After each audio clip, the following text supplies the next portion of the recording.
नमस्ते dear students, welcome to all and मैं आप सभी का स्वागत करता हूं पीटी एजुकेशन के यूट्यूब चैनल पे। मेरा नाम है राहुल चौधरी और मैं आपके लिए लेके आया हूं एक बहुत अच्छा सेशन जिसका नाम है हंगर द नेक्स्ट चैलेंज। हम आने वाले जो अपकमिंग चैलेंजेस हैं, जो पॉलिसी मेकर्स को काफ़ी ज़्यादा परेशान कर सकते हैं, जो एक सोसाइटी को रन करने के लिए काफ़ी ज़्यादा चैलेंजिंग हो सकते हैं, क्योंकि मेनली जो पर्पस होता है ह्यूमन काइंड का, अगर वो एक समाज में रह रहा है, अगर वो एक सोसाइटी में रह रहा है, तो उस सोसाइटी को एफिशिएंट बनाने का, उस सोसाइटी के जितने भी ईवल्स हैं उसको इरेडिकेट करने का। तो ये जो सारी जद्दोजहद चल रही है कि हम कॉन्स्टिट्यूशन बनाते हैं, हम सरकारों को चुनते हैं, हम अपने नेता चुनते हैं, हम काम करते हैं, हम इस एग्जाम के लिए प्रिपेयर कर रहे हैं, these all are related to make an efficient society, कि हम जिस समाज में रहे वो समाज अच्छा हो।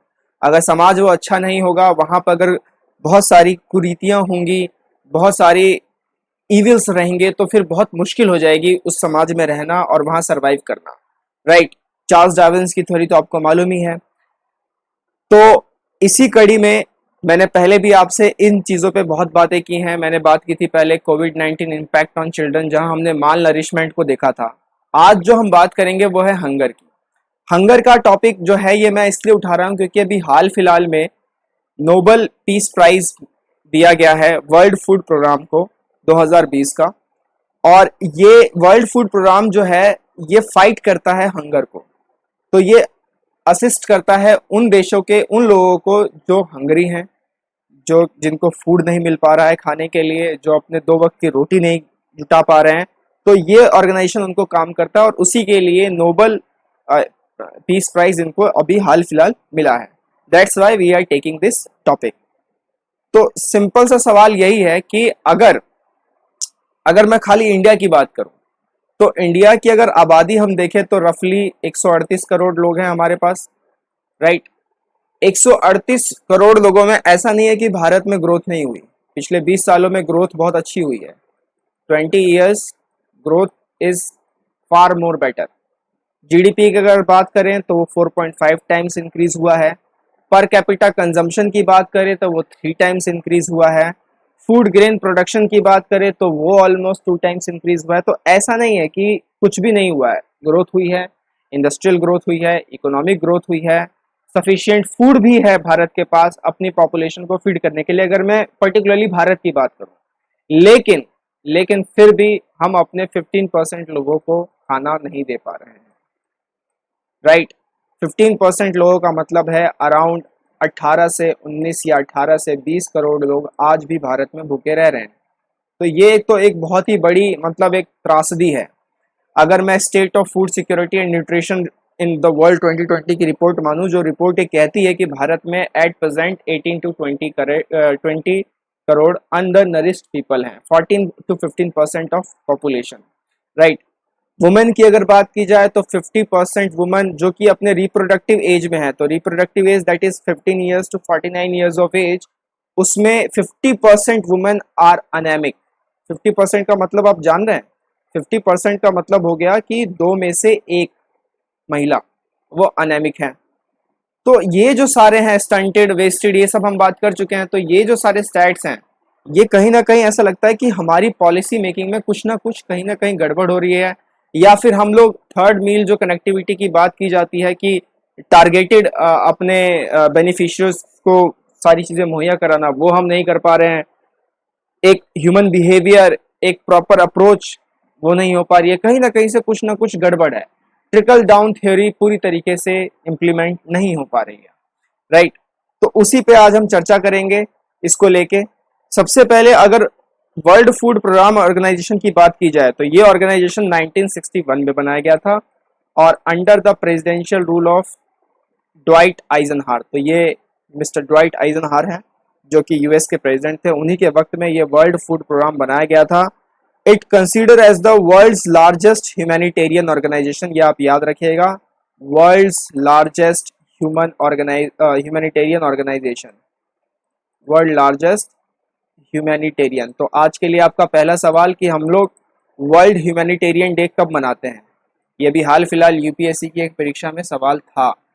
तो पहला सवाल है आज का कि हम लोग वर्ल्ड ह्यूमैनिटेरियन डे कब मनाते हैं।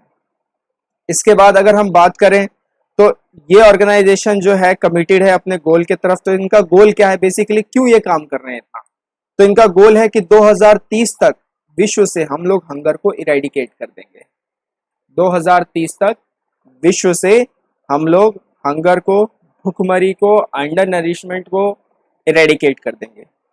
अब ये ऑर्गेनाइजेशन काम कैसे करती है, तो ये ऑर्गेनाइजेशन पर्टिकुलरली काम करती है डोनेशंस पे। डोनेशंस इनको मिलते हैं, तो डोनेशंस कौन कौन दे सकते हैं, तो इनको डोनेशंस गवर्नमेंट भी दे सकती है, इनको डोनेशंस कॉरपोरेट भी दे सकता है, और इनको डोनेशंस है वो इंडिविजुअल भी दे सकते हैं। तो ये इन तीनों बॉडी से डोनेशन ले सकते हैं। तो ये आप ध्यान रखिएगा, right. Individuals, government, corporate, individuals, तीनों इनको डोनेशंस दे सकते हैं।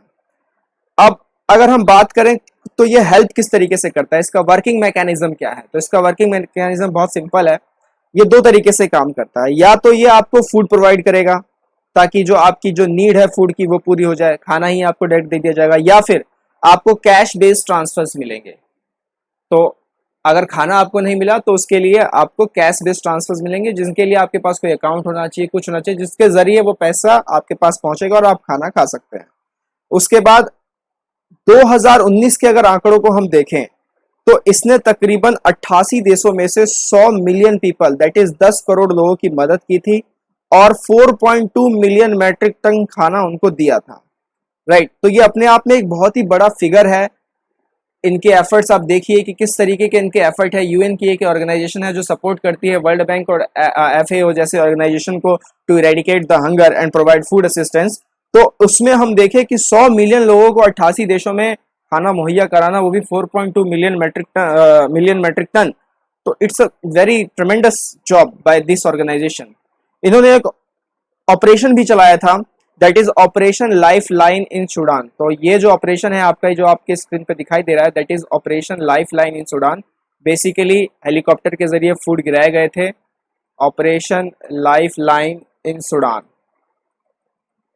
राइट। तो ये है आपका ये फूड वर्ल्ड फूड प्रोग्राम के द्वारा चलाया गया ऑपरेशन लाइफलाइन इन सूडान। ध्यान रखिएगा, किसी भी छोटे मोटे एग्जाम में पूछा जा सकता है कि ऑपरेशन लाइफलाइन सूडान किससे रिलेटेड है, तो फूड से रिलेटेड है, फूड स्कैरसिटी से रिलेटेड है, वर्ल्ड फूड प्रोग्राम ने इसको लॉन्च किया था। तो ऐसे सवाल भी बन सकते हैं। इसके बाद ये वेरियस पार्ट्स ऑफ वर्ल्ड में, जैसे कि और भी जगह पे, ऐसे नहीं कि सिर्फ सूडान के लिए स्पेशली किया है, बहुत सारी जगहों पे भी इन्होंने हेल्प की है। जैसे कि नेपाल के अर्थक्वेक्स में किया था, सीरियन कॉन्फ्लिक्ट में किया है, इबोला के आउटब्रेक में किया था। तो सब जगह पे वर्ल्ड फूड प्रोग्राम का काफ़ी बड़ा सपोर्ट रहा था। इसी वजह से जो नोबल पीस प्राइज फाउंडेशन है, उन्होंने इनको पीस प्राइज से नवाजा 2020 में, जो कि एक बहुत ही अच्छा डिसीजन है, राइट। इसके बाद अगर हम बात करें तो अब ये जो है ये हंगर को कैसे मेजर करते हैं। बेसिकली जो वर्ल्ड फूड प्रोग्राम है, इनके हंगर का मेजर करने का तरीका क्या है, तो ये लोग कहते हैं कि आपका मिनिमम लेवल ऑफ जो डाइटरी एनर्जी है जिससे आप फिजिकल एक्टिविटी कर सकते हैं, जो कि तय किया गया है एफएओ द्वारा, यूएन द्वारा और डब्ल्यूएचओ द्वारा। तो उस वो मिनिमम लेवल से अगर आप नीचे हो गए तो हम आपको उसमें अंडर नरिश्ड पीपल में काउंट कर लेंगे, हम आपको हंगर पीपल में काउंट कर लेंगे। उसके बाद अगर देखा जाए तो इनका जो ट्रेंड है, ये जो आपको ग्राफ दिखाई दे रहा है हंगर मैप 2019, ये वर्ल्ड फूड प्रोग्राम का ही मैप है। इनका कहना है कि अगर इसी तरीके से पॉलिसीज चलती रही, वर्ल्ड की, विश्व की नीतियां अगर इसी तरीके से इस मुद्दे को लेकर चलती रही, तो 2030 तक we will see 840 million people hungry. अभी तो 821 है, तो 840 मिलियन पीपल हम लोग जो देखेंगे वो काफ़ी, क्या देखेंगे हम लोग, उनको काफ़ी भूखा देखेंगे। तो ये ग्राफ आप देख सकते हैं कि कैसे है। जैसे इंडिया को ही देख लीजिए आप, तो इंडिया जो है वो 5 to 15% के आसपास में आ रहा है। हमारा पड़ोसी देश पाकिस्तान थोड़ी हालत ख़राब है, और पड़ोसी देश अफगानिस्तान बहुत ज़्यादा हालत ख़राब है। तो आप ये देख सकते हैं कि किस तरीके से है। अब डेडलाइन तो आपको पता चली गई कि 2030 तक का सारा काम किया जा रहा है, क्योंकि यूएन सस्टेनेबल डेवलपमेंट गोल्स भी 2030 तक के ही हैं। तो आज के लिए आपका जो दूसरा सवाल है वो ये है कि यूएन के जो सस्टेनेबल डेवलपमेंट गोल्स हैं उसमें कितने गोल्स हैं, राइट। उनमें से एक गोल है जीरो हंगर, राइट। तो ये सारा है, ये आप पढ़ लीजिएगा कि किस तरीके से 1 in 9 people in the world are still undernourished, बहुत अच्छे फैक्ट्स हैं, आपको कहीं कहीं लिखने में मदद आएंगे, कहीं बोलने में आपको मदद आएंगे, इंटरव्यूज में बोलने में मदद आएंगे। अब जैसे यहाँ पे देखिए, Asia with the highest hungriest people, क्योंकि एशिया की पॉपुलेशन भी सबसे ज़्यादा है, ये बात तो इससे पता ही चल जाती है। The percentage in southern Asia has fallen in recent years. तो जो ये जो पूरा इशू है हंगर का, ये ऐसा नहीं है कि सिर्फ और सिर्फ फूड से रिलेटेड है, ये बहुत सारी और भी चीज़ों से रिलेटेड है। इसमें आपका जो है, एक जो चीज़ है जो हम नहीं यहाँ पे देख पा रहे हैं कि एक तो फूड लॉस भी बहुत होता है। आप शादी ब्याह में देखिए कि खाना कितना खराब होता है, आप पार्टीज में देखिए कि खाना कितना खराब होता है। तो फूड लॉस भी है, कहीं किसी के पास खाने को नहीं है, कहीं किसी के पास इतना ज़्यादा है कि उसको फेंकना पड़ रहा है। तो ये जो डिसबैलेंस है, इसको भी कम करने की ज़रूरत है। तो इसके सॉल्यूशंस क्या हैं? तो सॉल्यूशंस बड़े सिंपल से हैं, मैं यहाँ पे आपको सॉल्यूशंस कुछ बताता हूँ। सॉल्यूशंस ये है कि अब इंडिया को ज़रूरत है फूड बैंकिंग नेटवर्क की। अगर अगर हंगर आपको रियली में मिटाना है तो you need a food banking network, जो ये इस पे नज़र रखेगा कि हम कैसे चीज़ों को, फूड को कैसे हम प्रोवाइड कराएं। दूसरी चीज़ कि आपको किचन गार्डन बनाने की ज़रूरत है। Kitchen garden,